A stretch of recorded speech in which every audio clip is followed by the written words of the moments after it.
What if I told you most of what America sees, hears, and believes is controlled by a surprisingly small group of people? Not politicians and not journalists, but owners. Today, we are breaking down who actually owns the media in America, the billionaires behind it, their power, and how big tech quietly took control of what actually goes viral today. So don't forget to like this video, boys, subscribe to the channel, and let's go for this crazy video.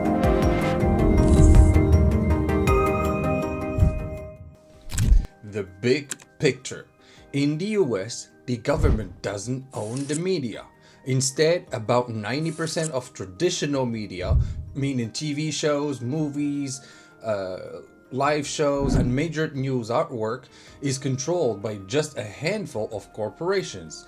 And behind those corporations, well, you literally got real people and real families, and sometimes with some real political influence. The traditional media giant. Let's start with the biggest layers that everybody knows of.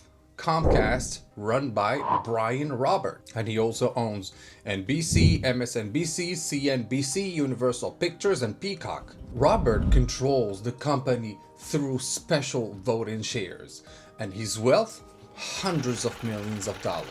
And politically, he is fully corporate and bipartisan. Power and not ideology. Then you got Disney, that's long led by Bob Iger. And Bob also owns ABC, ESPN, Disney Plus, Marvel, Star Wars, and most of Hulu. Iger is worth hundreds of millions of dollars and is publicly centrist, though Disney often takes center-left social positions. But lately, with everything that we've been seeing, they kind of lean to the other side in a way. But let's move on. Warner Bros. Discovery. And Warner Bros. Also owns CNN, HBO Max, and Discovery Networks. Warner is publicly traded, but it's still run top-down by executives whose incentives are profit and stability. Then we're moving on to Paramount. Paramount also owns CBS, MTV, Nickelodeon, and Showtime. Historically, it was controlled by the Redstone family, now shifting under new corporate leadership, Fox and the Murdoch. Then there's Fox.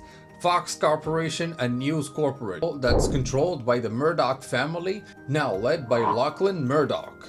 Fox News, Fox Business, the Wall Street Journal, and New York Post, politically leaning, well, clearly conservatives. And this is not subtle, it's purely strategic.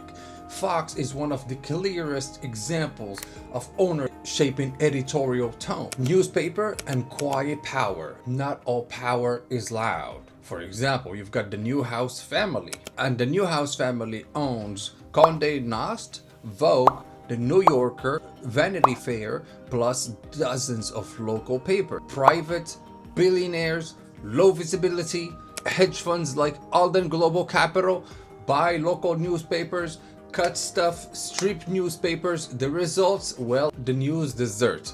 Places with no real journalism left, basically. But here is the twist. Big tech. Now here's where everything changes. Traditional media doesn't control attention anymore. Big tech does actually. For example, Meta of Mark Zuckerberg. Facebook, Instagram, WhatsApp. Zuckerberg controls most voting power, and his wealth is well over $100 billion.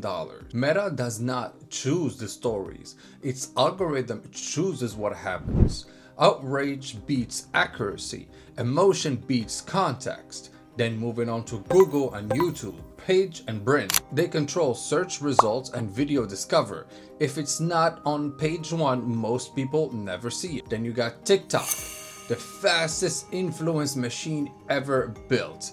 Short videos, no context, huge emotional impact, and for many teens, TikTok is the news basically. For all the Generation Z and Generation Alpha even, it's literally the news for them. Followed with X, Elon, Smaller audience, massive influence on journalists and politicians, and it actually shapes what the media talks about, even if most people aren't there. And how does this all connect? Here's how it really works. News companies create content. Big tech decides who see it. Algorithms reward engagement, not the truth. Media adapts to survive, and public opinion gets shaped in the process.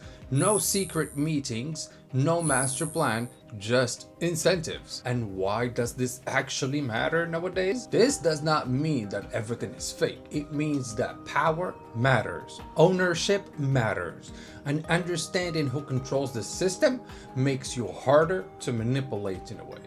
And the goal isn't to distrust. The goal is media literacy. And if you found this useful, please share it with as many people as you know.